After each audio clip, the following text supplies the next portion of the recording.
how to deposit funds into your Betway account. If you would like to deposit funds to your Betway account, first of all, you can open betway.com or you can go to Betway app and make sure that you are logged into your account. At the very top right hand side, you can see your username or your profile name. Just make sure to click on it and you'll find a drop-down menu. One of the options there will be the option called deposit. So just make sure to click on the deposit button. Now when you click the deposit button on betway.com, there will be many deposit options that you can choose from.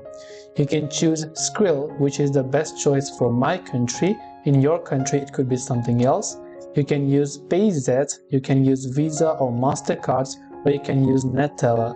Depending upon whatever type of payment method you prefer, select your respective payment method from there. And from there, you can simply enter the amount that you wish or enter an own amount, then hit the next option. And once you hit the next option over here, you will then be able to enter your payment details and then confirm the deposit.